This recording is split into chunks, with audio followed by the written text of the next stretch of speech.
दयाल को मुख हृदय हरि नाम, नित पद संगत साध किया, जीवन मोक्ष सुख राम। बाण पे पद पर कास के, नायक सतगुरु राम।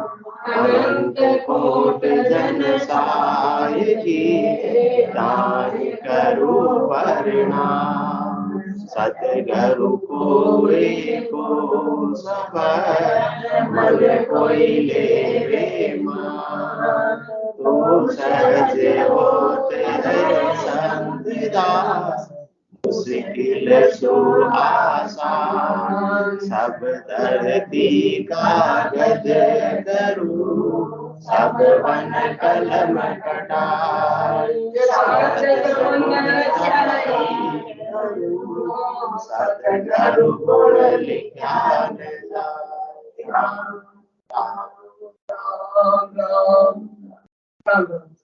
सबको राम राम राम। आनंद श्री सदगुरु सुखराम जी महाराज की 90 हरजस पदराग चौक धरना श्री 15 चल रहा है। इस हरजस के माध्यम से सदगुरुदेव फरमा रहे हैं, सतगुरु सा कोई सेण न देखा, ना कोई इन समदाता बे। तीन लोक फिर सब हम देखा, गुरु बिन दो जख जाता बे। जम सरीसा बेरी पाल्या, भगत धान पद दिया रे। विष की गागर फोड़ डारी, खूपा अमीरस पाया बे। गूंगे को मुझ मुख बुलायो, नैन अनंत खुल आया बे। पंगे को गुरु पावज दिया, हर कर बहुत बनाया बे। बेटी रेण तिमिर सब भांजा, उदय सूर गट किया बे। कह सुख राम बिरम का चेरा, सब अंग शुद्ध कर लिया बे। सब अंग शुद्ध कर लिया बे। इस हरजस के माध्यम से सदगुरुदेव फरमा रहे हैं कि सदगुरु के समान संसार में अपना कोई भी सेण, अपना हितैषी नहीं है। जो वो ज्ञान बख्शिश कर रहे हैं, वो ज्ञान को यदि आत्मा धारण कर लेवे, तो इस आत्मा को परमात्मा बनने से फिर कोई रोक सकता नहीं है। ये आत्मा बूंद की बूंद रह जाती है जब तक अन्य ज्ञान को धारण करती है, चाहे मति ज्ञान हो, चाहे अवध ज्ञान हो, चाहे मन प्रत्यय ज्ञान हो, चाहे श्रुति ज्ञान हो। परंतु सदगुरु, जो सातवें सदगुरु है, वो तो ऐसा केवल्य का ज्ञान साधक के घट में प्रकट कर देते हैं। ऐसा केवल्य का ज्ञान का दान दे देते हैं, जिससे आत्मा केवल पद आनंद पद की वासी बन जाती है। जा जाने के बाद आने की रीत नहीं है। सदा सदा के लिए जन्म मरण से मुक्ति प्राप्त हो जाती है। इसलिए इनके समान संसार में और कोई भी दान, और कोई भी दया करने वाला, और कोई भी अपना भला करने वाला नहीं है। क्योंकि ये जमराज की मार आत्मा बार बार सह रही है, बार बार जन्म मरण में आ रही है। तो जम के सत्राधिकार से सदगुरु का ज्ञान ही अपने को दूर कर सकता है, बाहर निकाल सकता है, 3 लोकों से परे चौथे लोक की प्राप्ति करा सकता है। जहाँ काल की पहुंच नहीं है, जहाँ जमराज की पहुंच नहीं है, जहाँ कर्मों की पहुंच नहीं है। जब तक सदगुरु का ज्ञान प्राप्त नहीं होता है, तब तक तो अपन विषयों के पान में ही अपनी कीमती आयु अवधि को हीरे के समान, जो अपने को श्वासारूपी पूंजी मिली है, उसको व्यर्थ के कामों में गवा देते हैं। परंतु जब सदगुरु का ज्ञान प्राप्त होता है, तो सदगुरु इसी शरीर को, इसी देह को साधना में, भक्ति में लगा देते हैं, जिसके माध्यम से घट के भीतर आनंद की प्राप्ति होने लगती है। असली आनंद की प्राप्ति, असली अमृत की प्राप्ति, जिसका पान करने के बाद में आत्मा सदैव के लिए अमर हो जाती है। और जब तक सदगुरु का ज्ञान प्राप्त नहीं होता है, वाणी की शक्ति तो है, परंतु अपन परमात्मा के नाम का सुमरण कर पाते नहीं है। संसार की बातें करते हैं, इधर उधर की बातें करते हैं, विषय रस की बातें करते हैं, उसी में अपने को इंटरेस्ट आता है। परंतु जब सदगुरु का ज्ञान श्रवण करके आत्मा चेतन हो जाती है, तो उसका इंटरेस्ट, उसका रुचि भी परिवर्तित हो जाती है। उसको जो बाहर की तरफ, संसार की तरफ जो सुख की प्राप्ति लगती थी, अब वो फिर वैसी नहीं लगती है। अब उसको संसार ऐसार लगने लगता है। जब तक सार लगता है तब तक अपन संसार की तरफ दौड़ लगाते हैं, कभी शब्द, कभी रूप, कभी रस, कभी गंध, कभी स्पर्श से सुख प्राप्त करने में। परंतु जब तक ये ज्ञान नहीं मिलता तब तक इन झूठे और क्षणिक सुखों के उपाय में ही लगे रहते हैं। परंतु जब ऐसा ज्ञान प्राप्त होता है तो अपनी रुचि, अपनी प्राथमिकता परिवर्तित होकर परमात्मा के नाम और निज नाम का आनंद लेने में लग जाती है। तो ऐसा उपकार अपन पर किसने किया? सदगुरु ने किया। गूंगे को मुझ मुख बुलायो, नैन अनंत खुल आया बे, पंगे को गुरु पावज दिया, हर कर बहुत बढ़ाया बे। सदगुरु ने कैसे हर्षिता के साथ में एवं दया के साथ में, कृपा के साथ में अपने पर ऐसा उपकार किया, एकदम सहर्ष भाव से। बदले में कोई स्वार्थ की भावना नहीं है। वो तो ज्यादा से ज्यादा जीव सत्संग चर्चा में जुड़े, ज्यादा से ज्यादा जीव ऐसे केवल ज्ञान को धारण करें, उसमें उनको खुशी होती है, हर्षिता होती है। जैसे दुकानदार को ज्यादा से ज्यादा ग्राहक आवे तो खुशी होती है या दुख होता है? खुशी होती है। इसी प्रकार से ज्यादा ऐसे केवल ज्ञान को, ऐसे सदगुरु के ज्ञान को धारण करे तो सदगुरु को बिल्कुल प्रसन्न हो जाते हैं। बस फर्क इतना है, दुकानदार क्यों खुश हो रहा है? बदले में धन मिलेगा। और सदगुरुदेव क्यों खुश हो रहे कि जीव आत्मा इतने दुखों से सदा सदा के लिए मुक्ति पाकर केवल पद आनंद पद की प्राप्ति कर लेगी। बस इतना ही स्वार्थ है सदगुरुदेव के, इससे ज्यादा स्वार्थ नहीं है। स्वार्थ भी कौन सा? परमार्थ है, परमार्थ है। स्वार्थ क्या बोल रहे हैं कि उनका क्या स्वार्थ है, क्या इंटरेस्ट है जो अपने को ऐसी सत्संग चर्चा में बुलाते हैं कि सत्संग चर्चा में आओ।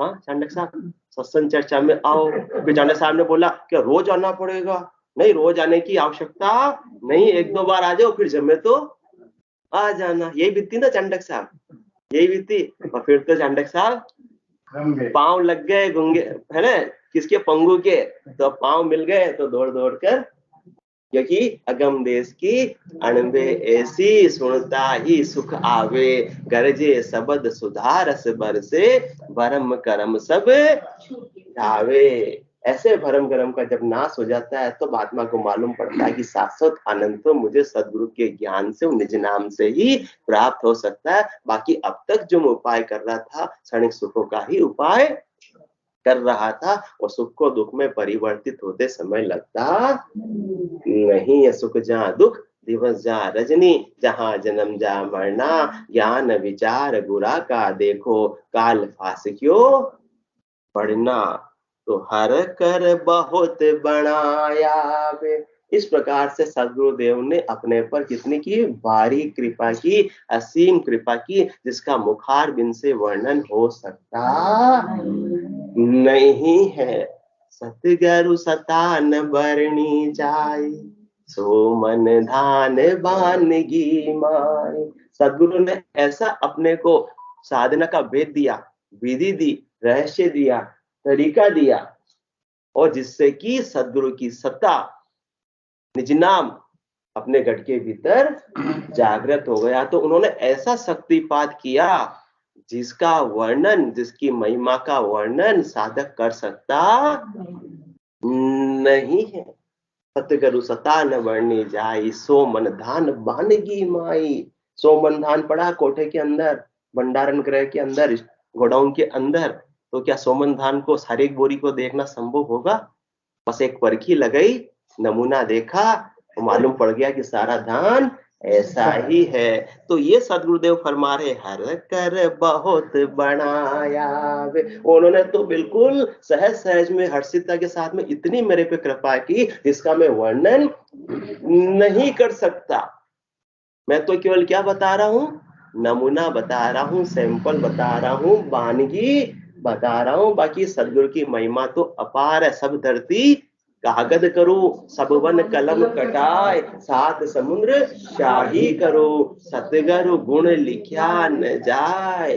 मैं एक हरजस के माध्यम से अनंत श्री सदगुरु सुखराम जी महाराज फरमा रहे हैं, बीरमदास जी के गुणों का वर्णन कर सकता नहीं हूँ। इसलिए सतगुरु सतान बरनी जाय, सो मन धान बानगी माही। सतगुरु सता शिष्य में आवे, अगम देश हंसा चल जावे। इतनी सार की बात है, जिस शिष्य गढ़ में एक बार सदगुरु की सत्ता आ गई, एक बार सदगुरु की मेहर हो गई, एक बार सदगुरु का शक्तिपात हो गया, तो फिर वो शिष्य निश्चित रूप से अगमगर में जाएगा जाएगा जाएगा। जात जात आनंद गर जासी, आगे पीछे सोही, मिंखा देह बिन ओढ़ दे है, यो हंस धरे न कोई। जाग्यो नाम तंथर हरियो, जद तक केवल पासी, लाखा गुना खून पड़ जावे, तो मिनखा दे तो आसी।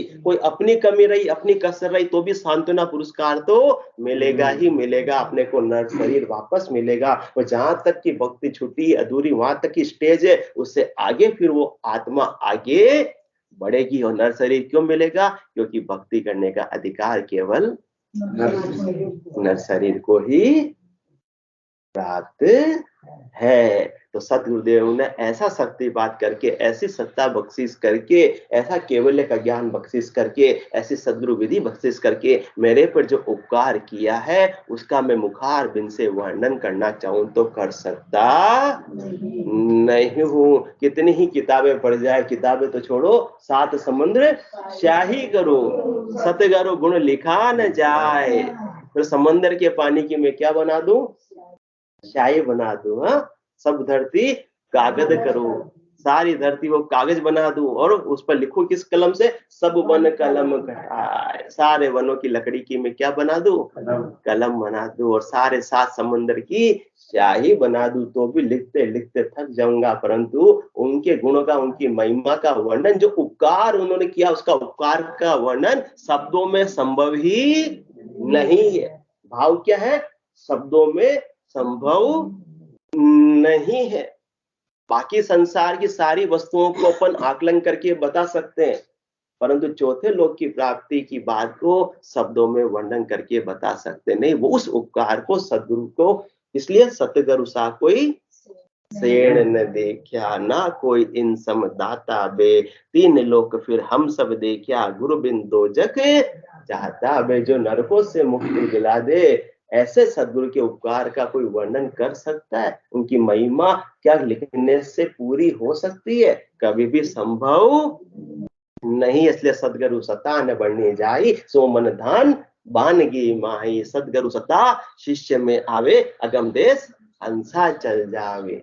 जुगे चकोर चंद्र मुख जोवे, शीतल अग्नि किस विध होवे, सस के अमृत बसे शरीरा, साचा गुरु चंद्रामणि हीरा। चकोर पक्षी किसका चूर्ण करता, किसका पान करता है? अग्नि का। परंतु फिर भी उसकी दृष्टि सुरता कहाँ रहती है? चंद्रमा की तरफ रहती है। तो चंद्रमा के अमृत का वास होता है, वहां से वो शीतलता प्राप्त करता है। इसी प्रकार से अपन संसार में आए हैं, इस दुखालय में आए हैं, यहाँ कोई सुखी रहने देता नहीं। यहाँ कदम कदम पर दुख है। सब स्वार्थवश एक दूसरे से बंधे हुए हैं। क्या बोलते हो? मतलब का संसार है, नहीं इसका इतबार है, संभल संभल कर चलना बंदे, फूल नहीं अंगार। चकोर भी अंगार का चूर्ण करता, और अपन भी अंगार का ही चूर्ण करते हैं संसार में जब तक है तब तक। तो सोनी जी बहुत सोच रहे हैं, विचार कर रहे हैं, क्या बात हो गई है? करते नहीं करते हैं, अंगार का ही चूर्ण करते हैं। चकोर अपन में कोई फर्क नहीं। बस फर्क यह है, चकोर पक्षी तो चंद्रमा से शीतलता प्राप्त कर लेता है, और जब तक सदगुरु का ज्ञान अपने को प्राप्त नहीं होता है, अपन इस अंगार के अंदर जलते रहते हैं, लगते रहते हैं, तड़पते रहते हैं। परंतु जिस दिन सदगुरु का ज्ञान प्राप्त हो जाता है, जिस दिन निज नाम की जागृति हो जाती है, तब आत्मा को भीतर से शीतलता प्राप्त होती। क्यों? क्योंकि फिर सुरता शब्द में ही लगी रहती है। जिस प्रकार चकोर की सुरता का लगी हुई है, चंद्रमा में लगी हुई है, इसी प्रकार इस आत्मा की सुरता फिर कहाँ लग जाती है? शब्द में लग जाती है, निज नाम में लग जाती है, जिसके प्रताप से उसे अंगार भी अंगार नहीं लगते, सब नाटक रूप लगते। तेरे भावे सो करो भलो बुरो संसार, नारायण तू बैठकर अपनो भवन बुआर पर। छोटी छोटी बातों पर व्यतीत हो जाते हैं, ऐसा क्यों किया? तो बहू मेरी बात नहीं मानती, वो दुखी होते थे। अब तेरे भावे सो करो, भलो बुरो संसार। नारायण तो बैठकर सबको छुट्टी दे देते, किसके प्रताप से?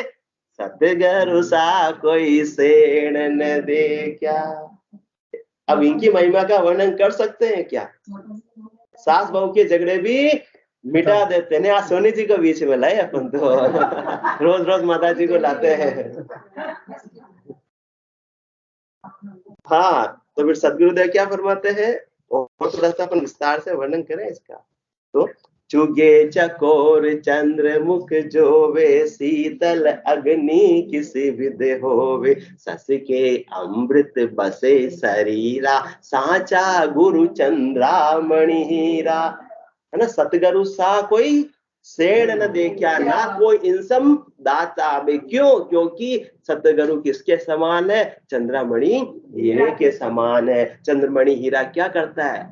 चंद्रमणि हीरे के पास में नकली हीरे रख दो, और पूर्णमासी का पूर्ण चांद निकला हुआ है, तो चांदनी का प्रकाश कहाँ गिरेगा? चंद्रमणि हीरे पे, और चंद्रमणि हीरे से परावर्तित होकर उन नकली खोटे हीरों पर गिरेगा, कांच के हीरों पर गिरेगा, तो वो असली हीरो में परिवर्तित हो जाते हैं। इसी प्रकार से अपन कौन है? खोटे हीरे हैं। नर्तन प्राप्त हीरे क्यों? क्योंकि अपने को नर्तन मिला है। नर्तन हीरे के समान है, एक एक श्वासा रूपी पूंजी उसके अंदर हीरे के समान है। परंतु अपन सब खोटे कामों में नर्तन को लगा रहे, व्यर्थ के कामों में नर्तन को लगा रहे, व्यर्थ के कामों में श्वासा रूपी पूंजी को रोज खुटाए जा रहे हैं। परंतु जिस दिन ऐसा चंद्रमणि हीरा, ऐसा सदगुरु का ज्ञान प्राप्त हो गया, तो वो ज्ञान इस खोटे हीरे को, नकली हीरे को असली हीरे में परिवर्तित कर देता है।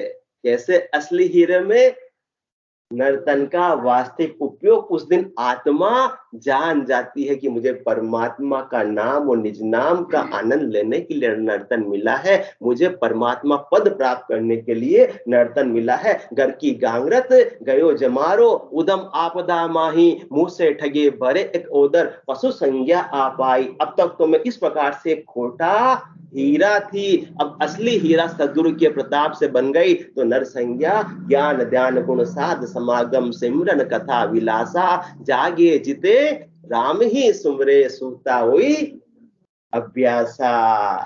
तो ये नकली हीरे से असली हीरे में कौन परिवर्तित करते हैं? ये सदगुरु का ज्ञान करता है। इसलिए सतगुरु सा कोई सेण न दे क्या, ना कोई इन सम दाता बे। हाँ, नकली हीरे को असली में परिवर्तित कर देवे, तो ऐसे कौन दाता है? ऐसा अपना कौन हितैषी हो सकता है शर्मा जी भला संसार में?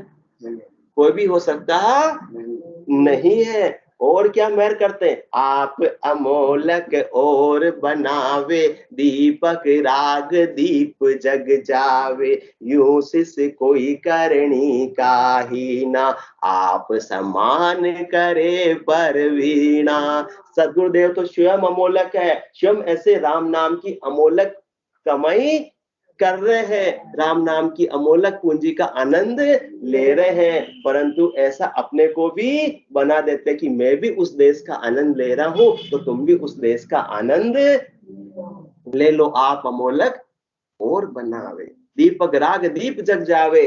जिस प्रकार से दीपक राग गाने से दीपक प्रज्वलित हो जाता है, इसी प्रकार से सदगुरु क्या करते हैं? ऐसे अणवे के ग्रंथ से इस आत्मा के भीतर दिया तो है, परंतु जला हुआ नहीं है, उसको प्रज्वलित कर देते। केवल ज्ञान का दीप सदगुरु दीपक राग के माध्यम से, अणवे के वाणी के माध्यम से अपने घर के भीतर जला देते हैं, जागृत कर देते हैं। यो सिस कोई करणी काहि ना, आप समान करे परवीणा।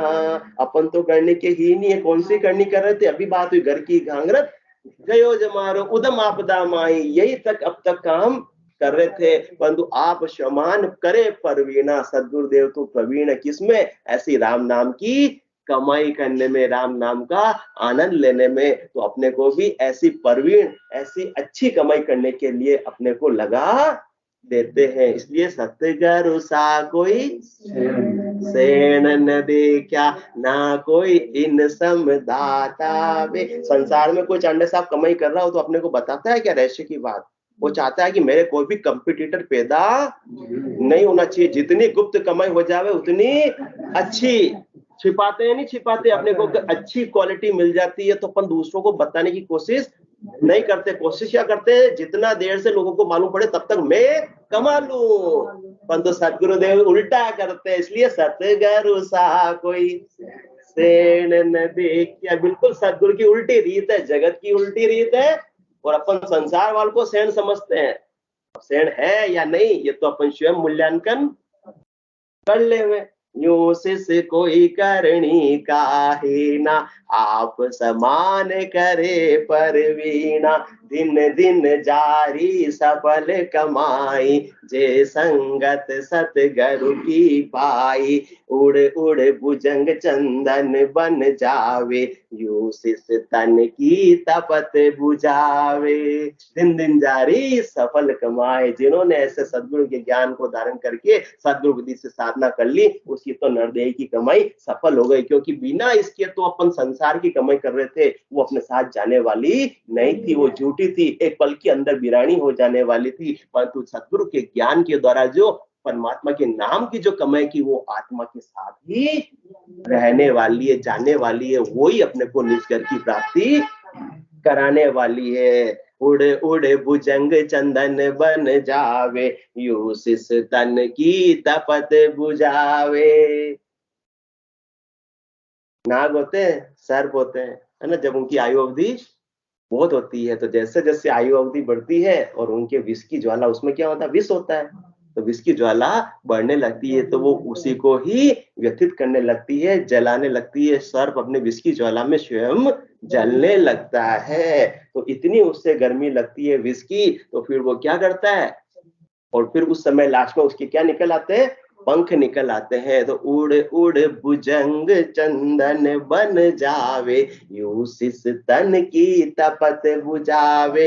अंग ज्वाला व्यापे नहीं कोई, यूं संगत सतगुरु की होई। इस प्रकार से ये विषयों की ज्वाला के अंदर कौन जल रहे हैं, ये अपन जल रहे हैं, इस आत्मा जल रही है, मन और शरीर का संग करके, संसार का संग करके। परंतु विषयों को पान करते करते सुख तो कभी मिला नहीं, उल्टा इतना भारी दुख मिला कि अब सहन नहीं होता। तो अब तो सदगुरु के ज्ञान की शरण ले ली तो शीतलता प्राप्त होती है। ये ज्ञान नहीं मिलता, ये निज नाम का आनंद नहीं मिलता, तो अंत समय तक ही ऐसी ज्वाला में जलते जलते ही प्राणों को त्याग देते। जड़ी संजीवन जीव जीवाया, क्या करनी मुर्दा कर आया।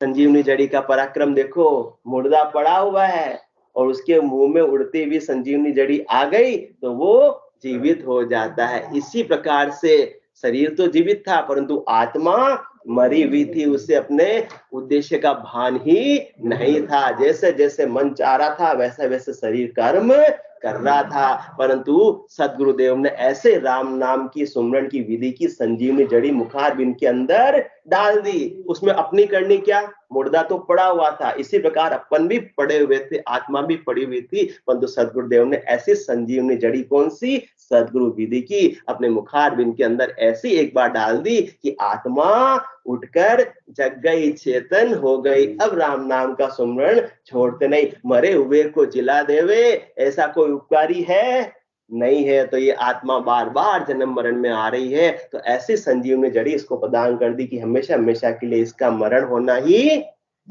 मिट जावे। अमर कर दिया, अमर करे अमीरस पावे, यू सतगुरु की सता कहावे। पारस का सुन पराक्रम बाई, लोह परस कंचन होई जाई। ऐसा राम नाम का अमृत दे दिया, ऐसे सुकुमार का अमृत का आत्मा जब पान करने लगी तो हमेशा हमेशा के लिए फिर वो अमर हो गई। और पारस पत्थर के समान है सदगुरुदेव, तो पारस का सुन पराक्रम भाई, लोह परस कंचन हुई जाई। लोहा को धातु है, 30 रुपए किलो का होता है, और सोना 60,000 हो गया। पहले तो 30 से 30 की तुलना करते थे, परंतु अब तो 60,000 रुपए तोले का हो गया है। तो ऐसे कुधातु को, लोहे को सोने में परिवर्तित कौन कर देता है? ये सद्गुरु का ज्ञान, ये पारस पत्थर सद्गुरु का ज्ञान है। इसलिए सतगुरु सा कोई सेण न देखा, ना कोई इन सम दाता बे। और एक बार ये पारस में कन्वर्ट हो गया लोहा, तो बोरू काठ न लागे कोई, ओ पराक्रम सतगुरु में होई। काठ किस पे लगती है? लोहे पे लगती है। जन्म मरण में आत्मा तब तक आती है जब तक सद्गुरु के ज्ञान को धारण करके सोने में परिवर्तित नहीं हो जाती है। कल्प वृक्ष पूरे मन की आशा, यूं सतगुरु है सुख की राशा। कल्प वृक्ष के सामने अपन कोई भी मन की मनोरथ है, कल्पना है, इच्छा है, तो मांगते हैं तो पूरी कर देते हैं। इसी प्रकार से सद्गुरु तो सुख की राशि है, सुख का भंडार है। वो ऐसे सुख के आनंद में, ऐसे केवल पद आनंद पद में, नाम ही उसका क्या है? आनंद पद है। जहाँ सुख अथाह भरा हुआ है, जिसका कोई वार पार नहीं, वहां का सुख कभी छूटने वाला नहीं। ऐसे सुख के आनंद में, सुख के सागर में अपने को भेज देते हैं। चिंतावण चिंत्या फल पावे, यूं सतगुरु निज नाम बतावे। जुजुरा काल जम को डर भागे, जे निज नाम शिष्य में जागे। चिंतामणि के सामने चिंतन करने पर जो भी मन वांछित चिंतन है वो पूरा हो जाता है। तो इस प्रकार से चिंतामणि कौन दे देते अपने को लाकर? सतगुरु। कौन सी चिंतामणि? यो सतगुरु निज नाम बतावे। निज नाम की चिंतामणि अपने को बख्शीश कर देते। सतगुरु बख्शे राम नाम सिस धारे विश्वास, राम चरण निज दिन रटे तो निश्चय होय प्रकाश। एक बार जिस आत्मा के पास में ऐसी निजनाम रूपी चिंतामणि आ गई, फिर उसका कोई चिंतन शेष नहीं रहता। कोई इच्छा, कोई संकल्प, कोई विकल्प, कोई मनोरथ, मनोकामना, आशा, तृष्णा सारी ऑटोमेटिक ही समाप्त हो जाए। इसके घर में चिंतामणि पत्थर पड़ा हुआ है, अब उसे और क्या चाहिए? जो मांगो जो हाजिर, फिर मांगना ही सब मिट जाता है। तो ऐसा उपकार करने वाले कौन है? इसलिए सतगुरु सा कोई सेण न देखा, ना कोई इन समदाता बे। जुजुरा काल जम को डर भागे, जे निज नाम शिष्य में जागे। भाई जम सरीसा बेरी पालिया, कैसे पालते, कैसे बेरी से दूर किया? जुजुरा काल जम को डर भागे, जे निज नाम शिष्य में जागे। उनके ज्ञान को धारण करने पर निज नाम की जो जागृति हुई, तो अब जुजुरा काल जम को डर भागे। अब आत्मा सदा सदा के लिए निश्चिंत हो गई, क्योंकि अब वो फिर से जन्म मरण में आने वाली नहीं है। जन्म में नहीं आएगी तो बुढ़ापा भी नहीं आएगा, जमराज भी हरण करने के लिए नहीं आएगा। जुजुरा काल जम को डर भागे, जे निज नाम शिष्य में जागे। तो किसकी महत्ता है? निज नाम की महत्ता है। बिना निज नाम के जमराज मर्यादा मानता नहीं है, आत्मा को छोड़ता नहीं है। तो सतगुरु सता कही नहीं जावे, नग पंखी हीरा निप जावे। ओ इचिरज मानो मत कोई, कीट पलट भौरा किम होई। सदगुरु सत्ता का वर्णन कहने में आता नहीं है।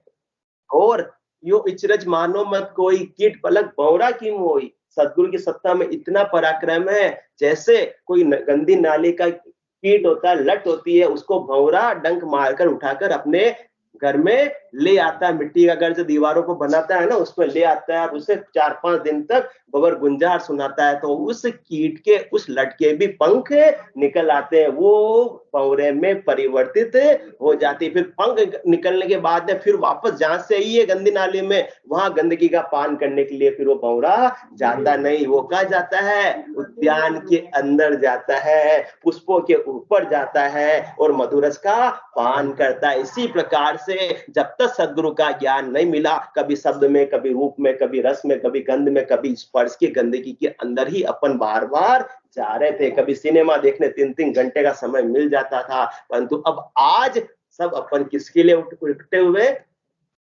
इस अणव्य ज्ञान के सत्संग रूपी उद्यान में अणव्य ज्ञान के पुष्पों का मधुपान करने के लिए अपन सब इकट्ठे हो गए। तो ये किसका पराक्रम है? इसलिए सतगुरु सा कोई सेण न दे क्या, ना कोई इन समदाता बे। कहीं तो गंदगी में अपने को सुख नजर आ रहा था। सेण मतलब अपने हितैषी, अपना भला करने वाले, अपने मित्र, अपने सहयोगी। और दाता मतलब तो देने वाले, जिन्होंने ऐसे अपने को केवल की भक्ति का दान दे दिया, निज नाम का दान दे दिया, सद्गुरु विधि का दान दे दिया। जब तक सद्गुरु विधि नहीं मिलती तब तक आगे की यात्रा संभव नहीं। प्राथमिक सीढ़ी उन्होंने ही दी, आगे की यात्रा तो अपने को करनी है। परंतु बेस किसने बनाया? सदगुरु ने बनाया। जब तक ये रहस्य नहीं मिलता तब तक काम नहीं बनता। बाकी अनेक समय तक साधना कर लो, राम जी के देश की प्राप्ति बिना सदगुरु विधि के नहीं हो पाती है। जन्म जन्म मुनि जतन कराई, अंत राम कहीं आवत नाई। अंत में राम जी क्या देश आने वाला नहीं, कितना ही जतन कर लो, परंतु जिसने ऐसे सदगुरु से भक्ति दान ले लिया, निज नाम का दान ले लिया, उसे तो राम जी के देश की प्राप्ति होनी ही होनी है। छाये हुमाव हुए रंग राजा, फिरे दुहाई कहे महाराजा। सतगुरु सता शिष्य यूं लेवे, साध साध कर सब जुग सेवे। सतगुरु सता जीव यूं जागे, चमक पत्थर लोहा उड़ लागे। आसुण सता गुरा के माही, जड़ पशुआ चेतन हुई जाए। कल अपन ने बात की थी कि समरसा डांगर की। आसुण सता गुरा के माही, जड़ पशुआ चेतन होई जाए। जो पशुओं के समान जीवन व्यतीत करे थे, खाना पीना सोना भोग करना, उससे अब किसमें परिवर्तित हो गए? राम जी के नाम का आनंद लेने में। तो सतगुरु सता सहज सिस जेले, उसके लिए अपने को कोई विशेष प्रयास भी करना नहीं पड़ा, कोई बाहर की सामग्री नहीं लानी पड़ी, कोई धन दौलत लुटानी नहीं पड़ी। अरद उरद बिचरा मत खेले, श्वास उश्वास रटे नित साई। निर्मल नैन खुले गट माही, उगा सूर भया उजियाला। भरम करम मेट्या अंधियारा, बोरू तिमिरन व्यापे कोई। जिग जोत उदय कट होई। और अपने इस हरजस की अंतिम शाख है जिसको आज पूरा करना है। मेटी रेण तिमिर सब भांजा, उदय सूर गट किया बे। कह सुख राम बिरम का चेरा, सब अंग शुद्ध कर लिया बे। मेटी रेण तिमिर सब भांजा। सदगुरु ने ऐसा ज्ञान बख्शिश किया जिससे कि अज्ञान का अंधकार दूर हो गया। ज्ञान रूपी सूर्य जब घट में उदय हो गया, केवल ज्ञान का सूरज जब घट में उदय हो गया, निज नाम का सूरज जब घट में उदय हो गया, तो रात्रि का अंधकार अपने आप ही मिट गया। उसे मिटाने के लिए अन्य और कोई प्रयास करने की आवश्यकता नहीं है, अंधकार से लड़ने की आवश्यकता नहीं है। बस ज्ञान का सूर्य उदय कर लो, अज्ञान का अंधकार तो अपने आप ही मिट जाएगा।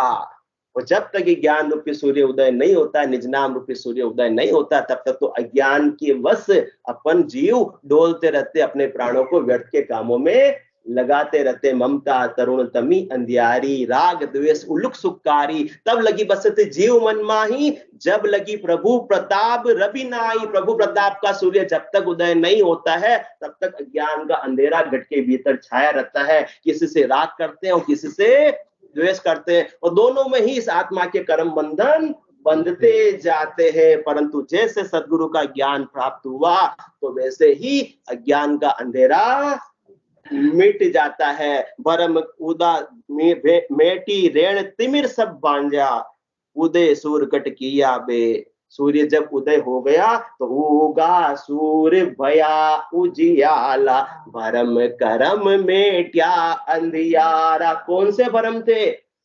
दो प्रकार के भरम थे। जब तक सदगुरु का ज्ञान नहीं मिला पहला प्रकार का भ्रम तो शरीर और संसार से मुझे सुख की प्राप्ति होगी, तो उसी से ही सुख लेने के लिए दिन रात उपाय कर रहे थे, परंतु उससे कभी सुख मिलना नहीं था। उस भ्रम के वशीभूत होकर क्या कर रहे थे? कर्म कर रहे थे, जिससे सुख तो नहीं मिलता और बदले में कर्म बंधन बंधते जा रहे थे। दूसरा भ्रम क्या था?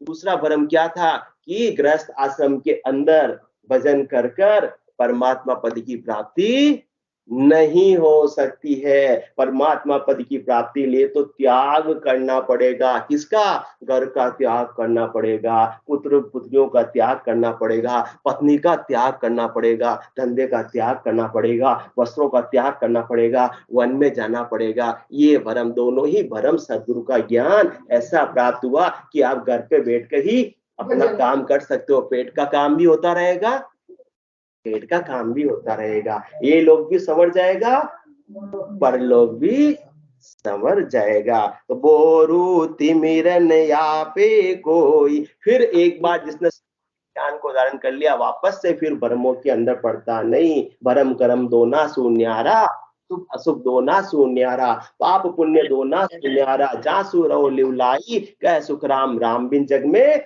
सभी कर्म उपाय। ऐसा जब सदगुरु का ज्ञान मिला तो वैसे राम जी के नाम के सुमरण करने के अलावा फिर अन्य और बाहर की करने की कोई आवश्यकता ही नहीं। परमात्मा पद की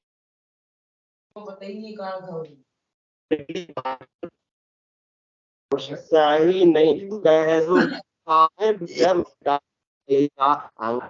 अंग सुख कर लिया बे। विरमदास जी ने ऐसी कृपा की, ऐसा सूरज बदला निज नाम प्रताप सिंह मेरे साढ़े 8 अंग और 64 लक्ष्य हासिल दया तो प्रेम भाव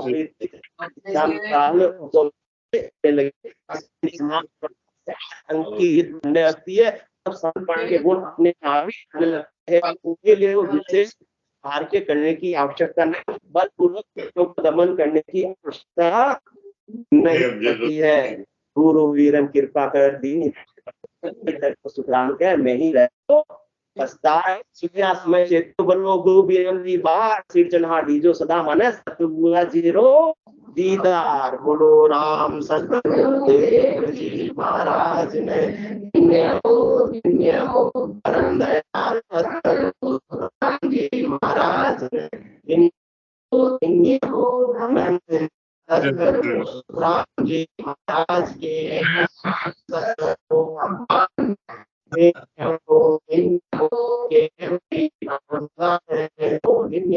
सेवाधारण जहाज ने मोक्ष के मार्गान अनंत कोटि संतान राम सभा में राम राम राम राम राम।